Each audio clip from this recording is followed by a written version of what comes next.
All right. Good morning. Good morning. How's everybody today? All right. Looking good. Today, what we want to do is we have this lesson together, and then we have a lesson together in 3 weeks, and that will be our final lesson of the year together.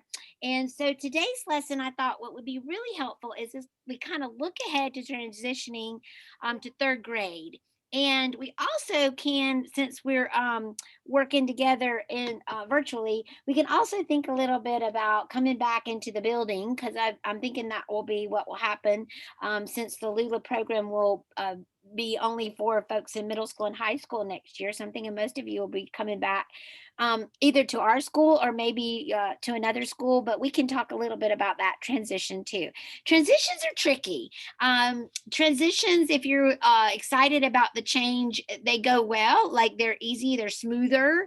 And when you're not, they kind of have bumps and it's a little bit more challenging. But transitions are okay, just like all feelings are okay, right? Very good. And so what we want to do is we want to think about how do we approach these transitions well. And I've got a good story to help us get thinking about that. So the good story of the day is Dad's first day. And here's Oliver. All right. And this is Oliver's dad. I'm sorry I can't say this author's illustrator's name, but there you have it. It's not Notka, maybe, but he's really a fun author to know.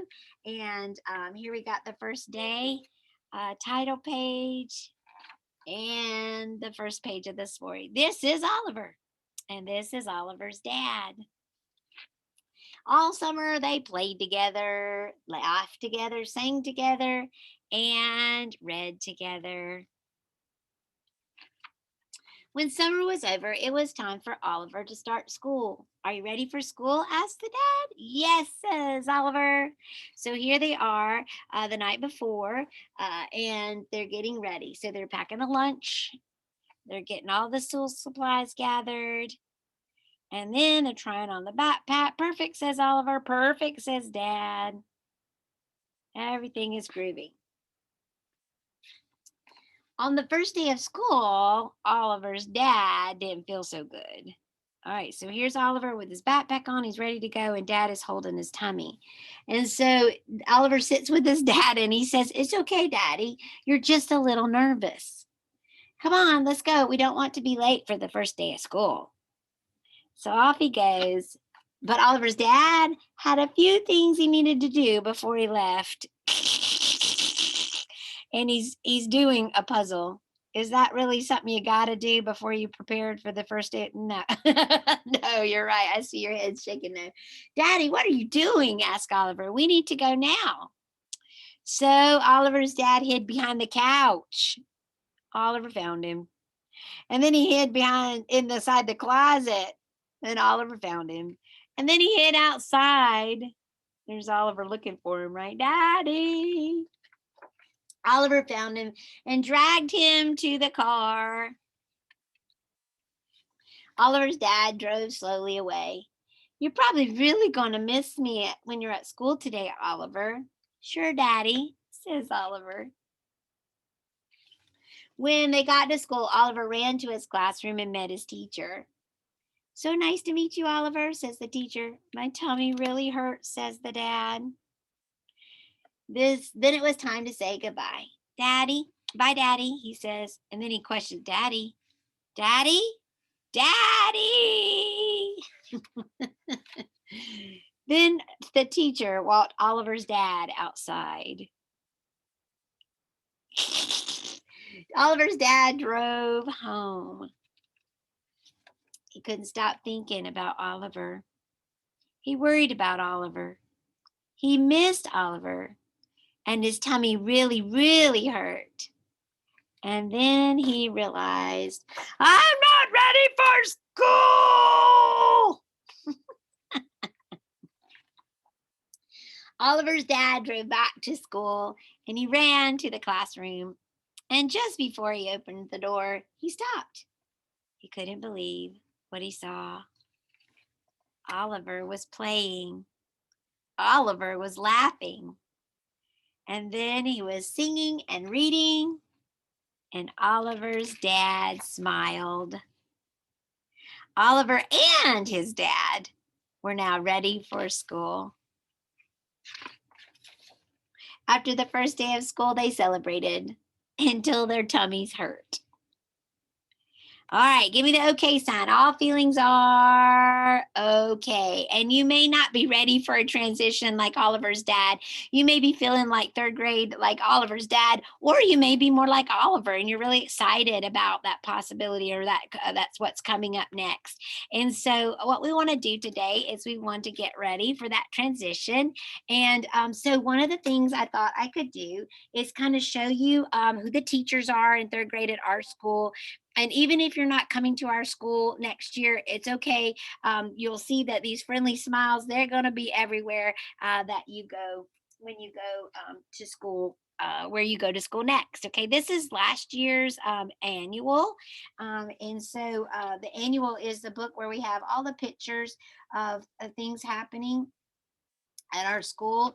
And I wanted to show you the teachers, and I also wanted to show you the page in the book that shows you some of the activities that third grade students did. Now, you guys, you have any Lula people? I mean, immersion people. I think they've all come back to school, haven't they? So the immersion teachers at our school are Senora Barahona for third grade and Mrs. Stewart. And I don't think anybody is in Lula any longer that would be in those classes, but those are those friendly faces. And those are the only third grade classes that are in the school building currently. Now, you never know what next year will be like, but right now, the third grade teachers are out in the portable Miss area of Brown, our school. Yes? I do still have some Lula kids. I have Oh, some ta-da! kids. Mila and Joshua and Callum. All right. Thank you. I'm sorry. I knew Ife had come back and Just uh, Mila, Joshua, and Callum. okay, so guys, those will be your teachers that I shared. First, Senora Barahona and Mrs. Stewart. I'll show you again. And that's going to be a great class to be in. And they're inside the building, and they are down the red hall. All right before kind of you go out the red hall doors. All right, so you'll walk in the building next year, and you'll go straight down the hall, and those will be on the right. Yes, Mila. There you go. I saw my brother in there and a lot of other people I know. Oh, how about that? Because that was his classroom last year. That's fun to see somebody you know. Okay, now these are third grade teachers that are out in portable, and this is Mrs. Copeland, and she is in portable 4, and she teaches right next door to Mrs. Edmonds, and they're next door in the annual too, and she teaches in portable 3. All right, and that's way out there, kind of near the playground and the parking lot. And when you get to school next year, people will show you how to get there. It's not a problem. Don't feel like that doesn't make quite sense about where they are. We'll get you where you need to go. Then Mrs. Hudson teaches third grade in portable 5, and Miss Hudson is always got a theme. Hudson Heroes. She does a neat little mascot for her class, and we'll look at that a little bit more in just a minute. And then she teaches next to Mrs. Tops, and Mrs. Tops is in portable 6. And those are currently the teachers, but I think they're going to be adding a new teacher. How about that, Mia? She did teach Lula earlier in the year. You're right. I was looking at the chat, guys. Mia made a connection with Mrs. Edmonds. All right, so let me show you the pictures now in the annual of all the third grade adventures last school year. So these will be things I think you can look forward to. This all didn't happen this year the way it normally would, but there's this this little, not a field trip. You don't go anywhere. It's just in the back bus loop where they call Diamond Dale. You study rocks and those rock formations, and so you do this activity called Diamond Dale, and so you will do where you go through lots of different rocks and kind of find treasures. And so this is some of that, and that didn't happen this year because of COVID, but I feel like that'll come back. Also, we have an author visit in third grade with a South Carolina author named Mrs. Lynn Floyd Wright. She writes all the stories about Flick, and she'll be here likely next year. So Nuri, you said you liked books. I saw that in the chat. Yeah, she'll be here to share her books, and then of course the book fair will be back in business next year. Again, we didn't have some of these activities this year, but they're normally the fun things that happen in third grade. So I wanted to kind of share that with you. Now here is some pictures of the dictionary parade that they do, and that happened before you guys maybe were here and left for COVID. So that was where all the students in third grade dress up like a vocabulary word, and here's some more. And they have the costumes and the outfits that then illustrate the word. And here's Cullen illustrating the word jovial, and he looks really fun and happy, and that's the word that he's sharing. All right, so fun things to look forward to, and wherever you go for third grade, there's going to be neat activities. So let's get a couple of questions before I share some words from students and words from teachers about how to be successful in third grade.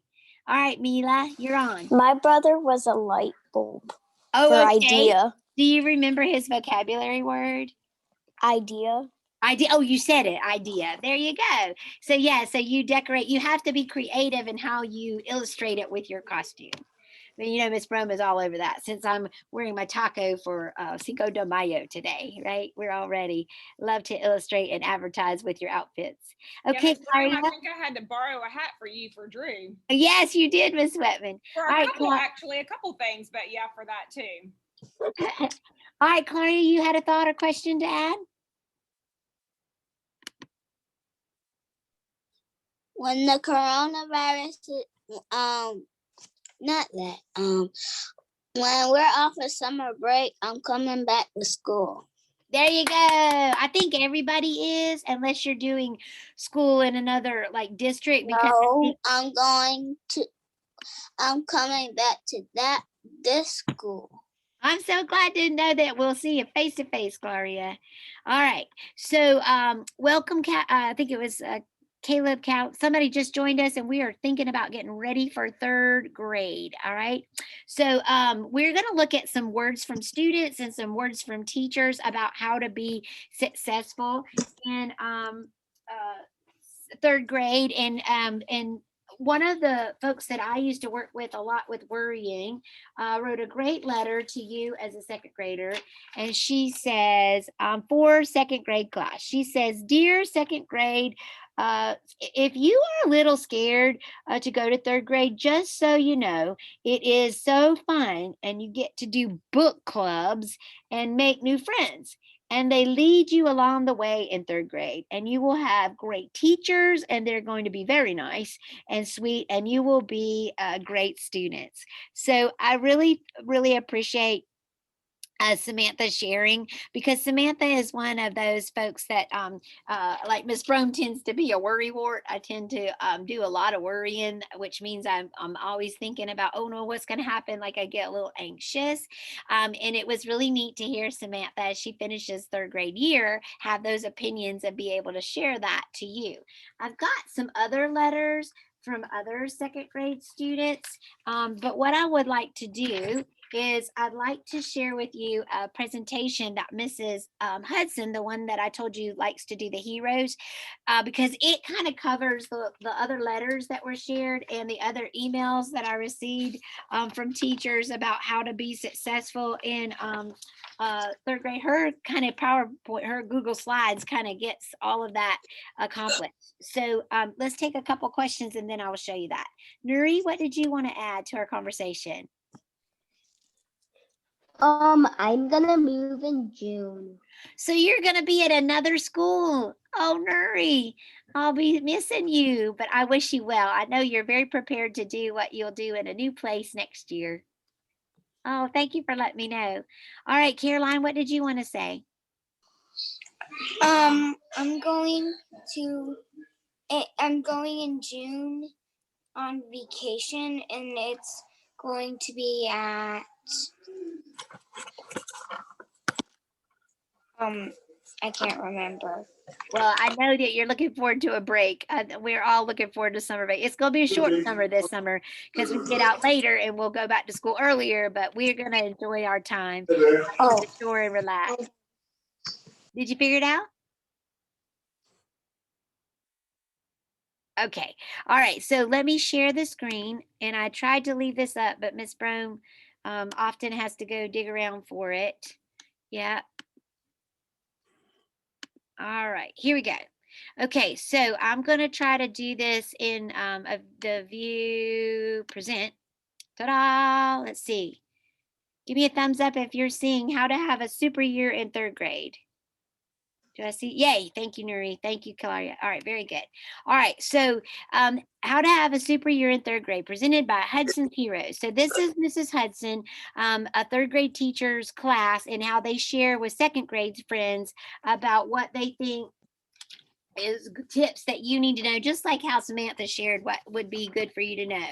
All right, so rule number 1, in third grade, you need to be proactive. So we've been thinking about the 7 happy kid habits this year in the spring, and I hope that y'all maybe have too.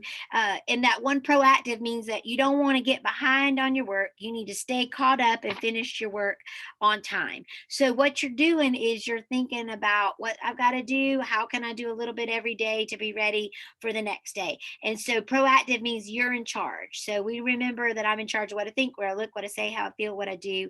And one of those things is that you're going to keep up with your studies. All right. The next one is rule number 2. And rule number 2 is all about the biggest difference between second and third grade is the amount of time that you're going to need to study. There are more tests and there are higher level thinking questions. So it just ramps up, but that's not a worry because you're prepared. And just like I shared with Nuri, where you go in the world next year to have school, if it's not at Pleasant Hill, you are prepared. Mrs. Sweatman has prepared you this year as a second grader. You've been working hard from first grade and kindergarten, and all those things that you've learned, you're going to be ready to do more tests or do higher level thinking skills. Rule number 3 is all about your homework.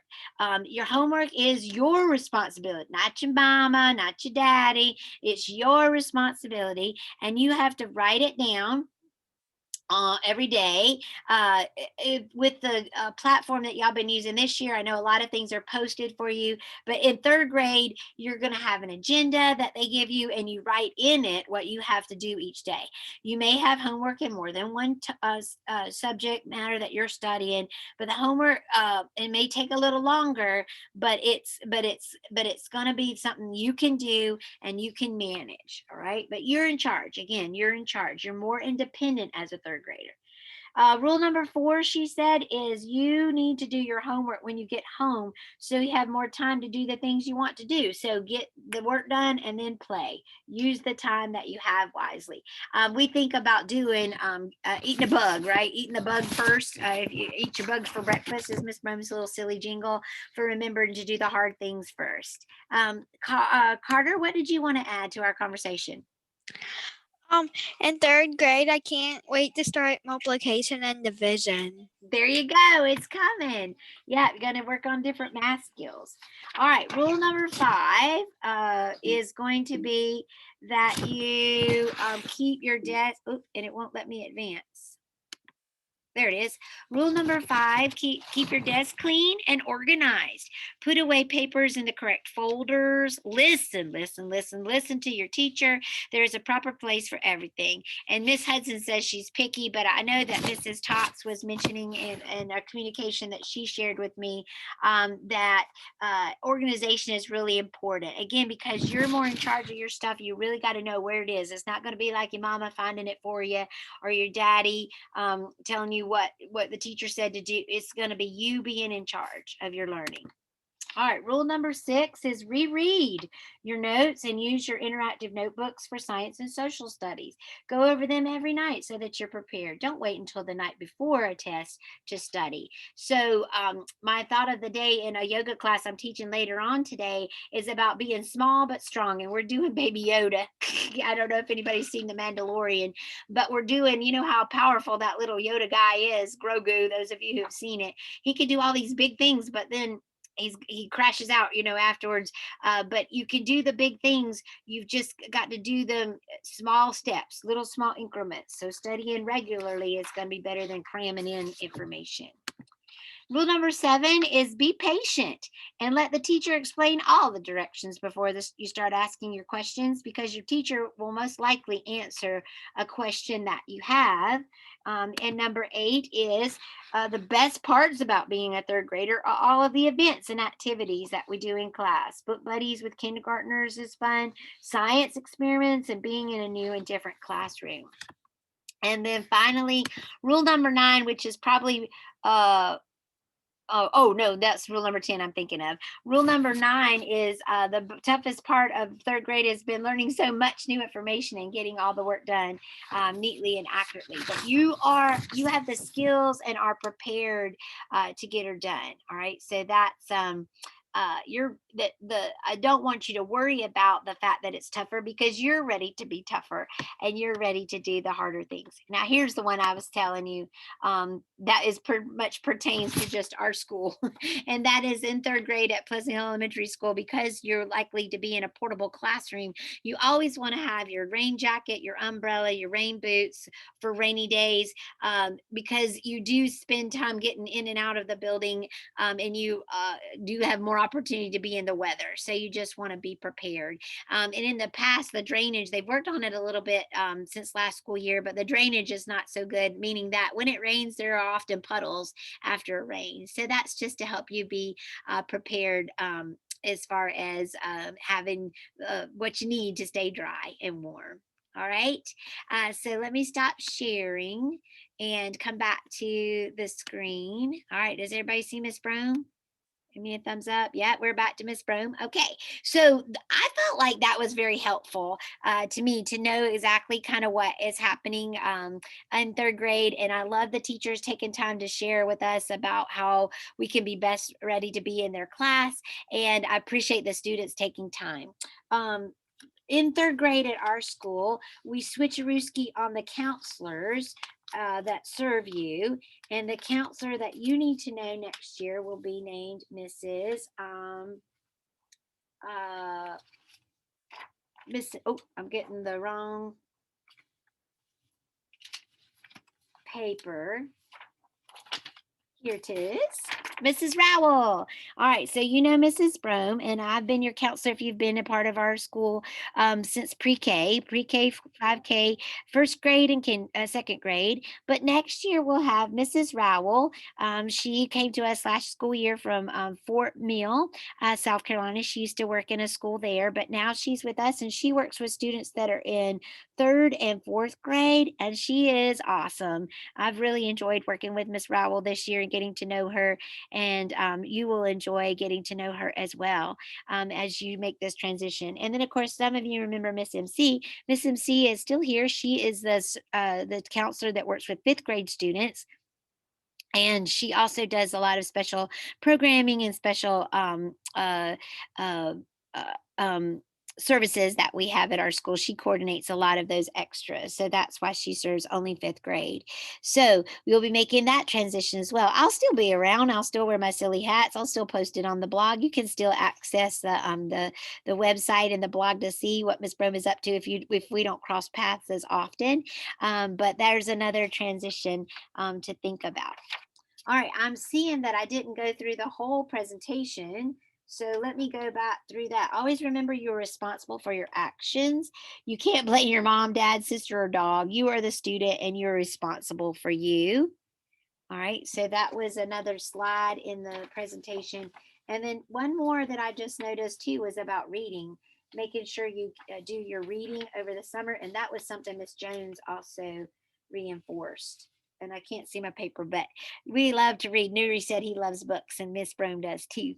All right, so um, uh, let's just finish up with two quick thoughts. One is that as we finish up the year, Miss Brome has been thinking about growing a garden, and I've been thinking about this Good Neighbor garden specifically. I don't know if y'all have seen Sweet Potato Friends, but one of the ideas that kind of came off of that was, well, what about if we have these unpleasant feelings? What can we do? And so I took lots of vegetables and fruits that grow in the garden, and I put some of those ideas, like we know to take a deep breath when we have an unpleasant feeling. And that makes me think broccoli and breath kind of go together. It's helpful for Miss Brown when I have unpleasant feelings. I told you I was a worry wart. It really helps me to get my exercise in every day. For me, that's walking.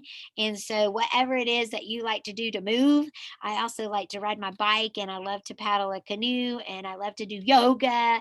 And some of you do some no yoga with me. And so, yeah, moving your bodies is going to be helpful. But will it be helpful if I have unpleasant feelings to hit other people?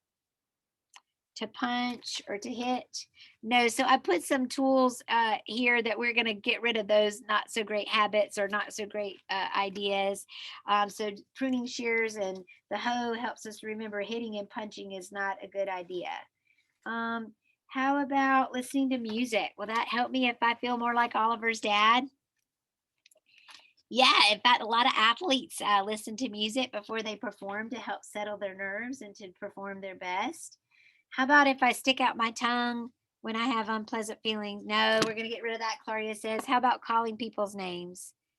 No, that's not a great way to handle unpleasant feelings, but it happens. Some people do that choice.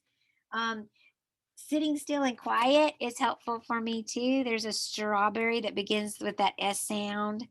And my newest fun thing here, oh, talking it out like the tomato. That's a great way to move a feeling. Coloring and drawing like the cucumber. Great ideas. Nobody gets hurt, nothing gets broken. And then let me show you this idea, the squash idea. It's the squish with the squash. So using your five senses is always a great way to calm down. And so somebody waiting for buses had this little, these are called, it's a need it, or this one says it's an arg ball. Let me get the light on that. Arg ball. I found it at Amazon. I noticed that you can buy them. I heard people say at Learning Express. But if it's one way to help you manage a feeling, to do some squishing, sometimes playing in, there's kinetic sand, Play-Doh. This can help you manage unpleasant feelings that you may have too. And the neat thing about those ideas is nobody gets hurt and nothing gets broken. So you can stop and listen to what's going on around you. You can smell the smells. And sometimes Mrs. Sweatman and I talk about things that help us relax. Like there are essential oils you can buy, like lavender is very helpful. This is an eggplant for enjoy, E for enjoy your five senses. Look around and see what you see. And if you happen to be eating a snack, really taste it and enjoy it mindfully. And that can help calm yourself down.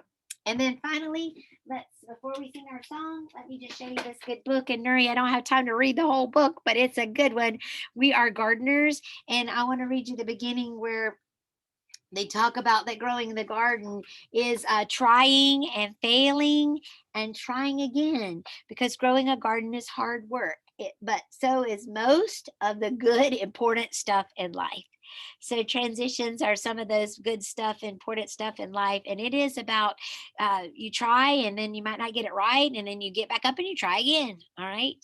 And here is at the end of the book, it says all the failures, all the setbacks that they experienced in growing a garden are teaching you something.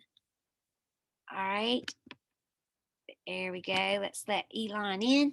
All right. And then it says, Dad says that everything hard we choose to do makes us braver for the next time. So this transition that you work through in to go into third grade, from second grade to third grade, gets you ready from the transition when you go to middle school.